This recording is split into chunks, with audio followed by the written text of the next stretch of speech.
Been back at it for a little while, but frankly, I'm a terrible documentarian. I determined that the factory side skirts are just way too small, so I set about with some aluminum angle. This is what I had. So cut that down. Got some little pieces cut down. I have them drilled. I'm now finishing them out to be the same size. So this will stick out a good bit farther. I'm going to sandwich probably some ABS on there to bring them out so I can attach the sliders to those. They don't need a whole lot of strength, which is good because this is probably not the strongest material. It has no supports or gussets, and I don't know if I can be bothered to put any on there. I've kind of got a bodged up, I think this is a bumper mount for a Wendigo. This is the Traxxas front bumper, so I have a square peg crammed into a round hole. I'm really getting slowed down by the rear body mounts because I need to get this body aligned so that I can figure out how wide everything needs to be. I'm just kind of plunging into making parts. I haven't even started to address these links yet. I feel like I should be going so much faster, but I mean, I guess it doesn't matter. The goal here at this point in the day is just not to end up with another 50-minute video. So I'm just going to keep popping in and out, doing a little update here and there on what parts are getting made and moving in and on. I'm not going to shoot for any time lapse on this one. I'm going to try to keep this video brief. Hopefully manage to get this thing finished in 2-3 parts at the most. And we plunge forward. Another update on the progress. Managed to get a rear body mount in place. That's all the way up, as high as it'll go without using extensions. The tire is pretty well centered in the back. I feel like I guess it's centered in the front.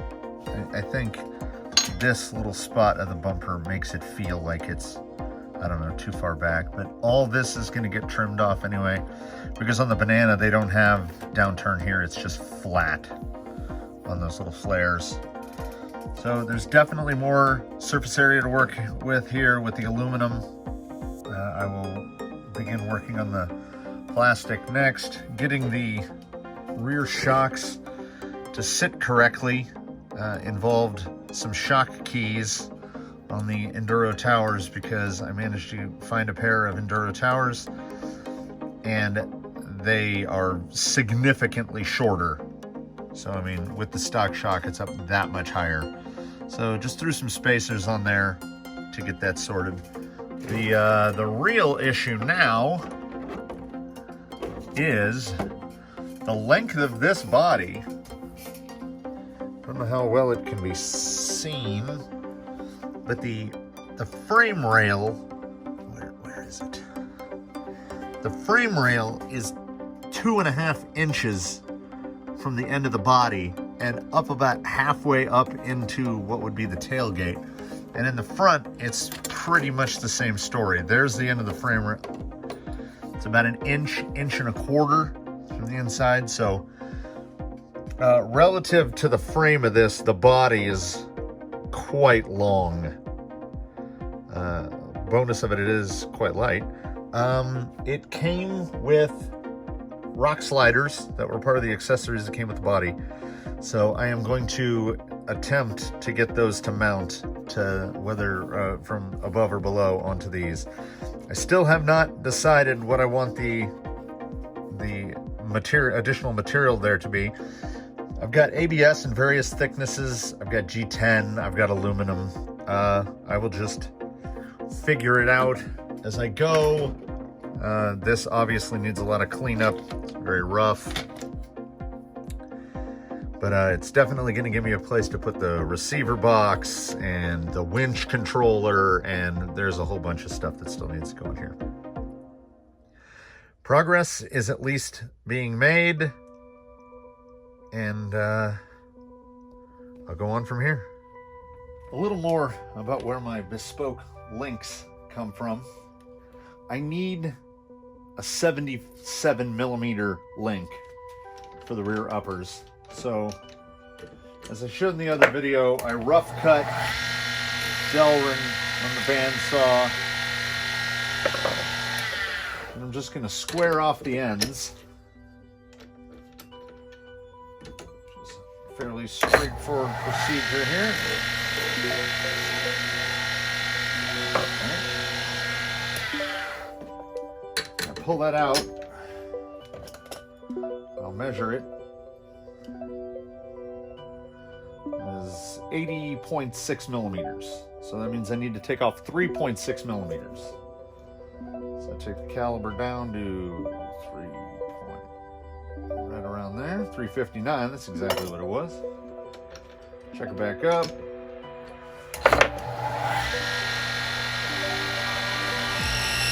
There's my 3.6 millimeter mark. Move the material to that point.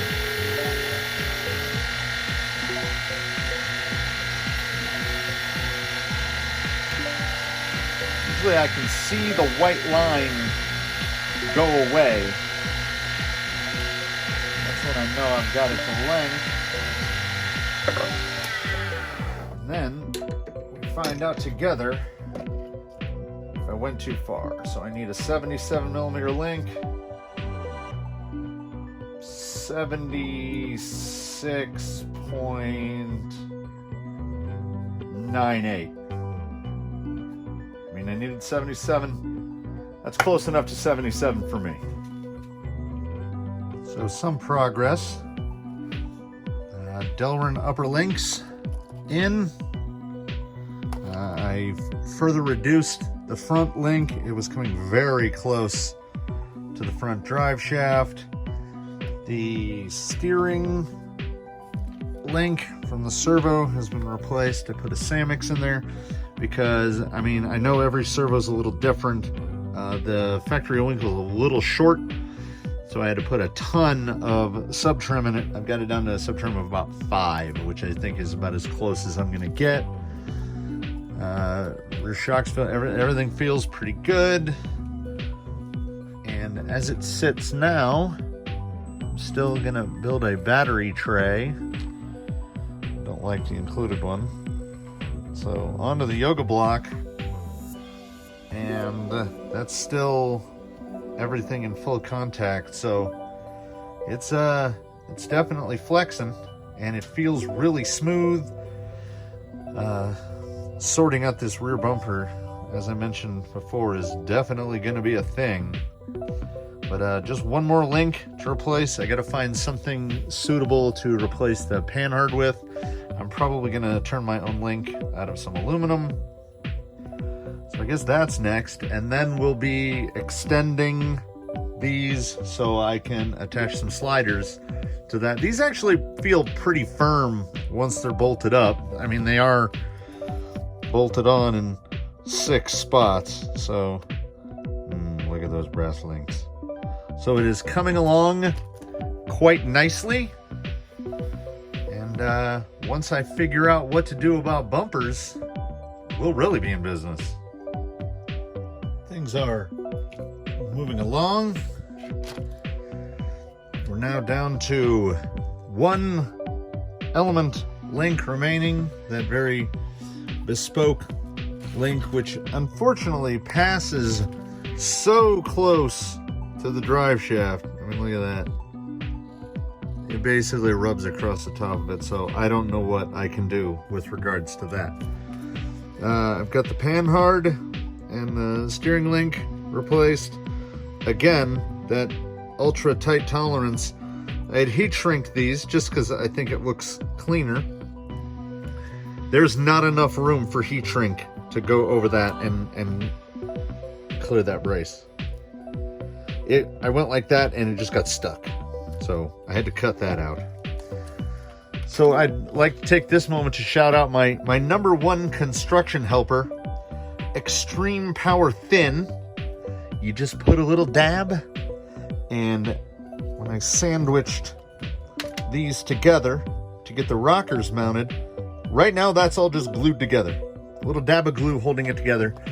This is how I double check and make sure everything is actually going to fit. So I've still done nothing to address the bumper situation. But look at that. Well, I know these are supposed to be for an SCX-10 too. They fit perfectly. I mean, fasteners will be added. The fenders have been cut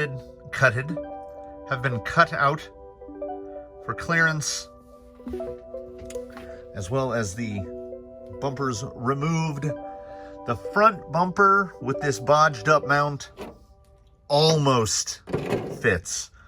It's really close, but the little legs that hold the bumper on are not quite long enough. So either a different mount, different bumper altogether, something. In the rear, I need a drop mount that will drop this mount about 1/2 inch. It basically needs to be a bumper mount like this attached to the bottom of the frame because the bumper is far too high.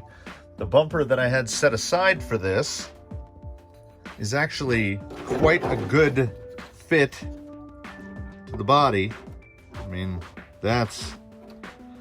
it could be a little narrower and maybe look a little cleaner, but I think once it's all painted and everything, I think that's going to be great. But as it sits on the frame, that bumper mount is way up in there. Like I say, it needs to be there, and it's there. So that's not the element's fault. That's not anybody's fault. That's just trying to make stuff go together that no one ever intended to have go together. I think those sliders came out pretty much perfectly. The body needs quite a lot of cleanup done to it. And I think I mentioned this before, but I already can't remember. Yeah, those Enduro shock towers are significantly shorter. So that's just with the stock shock, the keys to move them up. But I mean, it is really smooth. I have no complaints with that. So once I get these attached and cleaned up, I don't want to leave this really jagged edge out here. Then it will be onto the battery tray, because I only need a battery tray big enough to fit these tiny little guys, and all of the included trays, like the trays Element provides, are clearly designed for like those Gen Z's adventure packs. So I have no need of a tray that large. This might be as simple as just bending a piece of Kydex, which is what I used here. I had enough Kydex to just do the sides out of that. I really like the appearance of that material. It's very heat formable, and I'm not doing that right now, but I think they'll give me plenty of space to mount electronics. And yeah, I guess I should get some screws in here and do something about holding a battery. And that's what's up next. I can definitely say that progress was made today. I guess in the SCX-10 III, this motor just didn't feel as smooth, but it is buttery smooth in here. It's got a nice low speed control. There's a little high pitch whine from the speed control, but I think that's fine. In terms of how things came out, the front bumper, I mean, it won't work like this. It's barely in the mount at all, and it could really be pushed out another 4 or 5 millimeters. But the wheels sit perfectly centered in the fender wells. The rockers came out really nice. I'm happy with that. The speed control looks pretty lonely over here on this side. I will probably put winch controller here, then receiver box with all the other, to hide all the wiring. You know, you can see that bumper is just barely on. I remembered that I had another tiny little scrap of aluminum angle, which I mounted so low. I don't know if this will be visible. I had to cut a little channel. Nope, I can't see it. I had to cut a little channel in the aluminum because at full compression the drive shaft would hit it. But actually, I don't know if it would, because the panhard bottoms out into the front before that happens. I'm definitely thinking now with that weight on it that I might just flip the rear springs to the front, because the rear seems overly stiff now, and now with just the weight of the battery, the nose end is really smushed down almost all the way. It's got maybe 3 or 4 millimeters of down travel at that point. It flexes quite well. I went with direct connection, just straight from the speed control to the motor. I wasn't confident enough at this point to actually cut these down to fit, so they're just kind of wrapped up full length, but no bullets. And that's where it sits for today. Once I get some bumpers sorted out, this thing will be mostly done. I will mask or paint here shortly, and the next step will be getting this body painted yellow and then getting all the stuff put on, handles and windshield wipers and rearview mirrors. And then I have to work through the graphics program to make up the Matt's Off-Road Recovery decals for the doors, etc.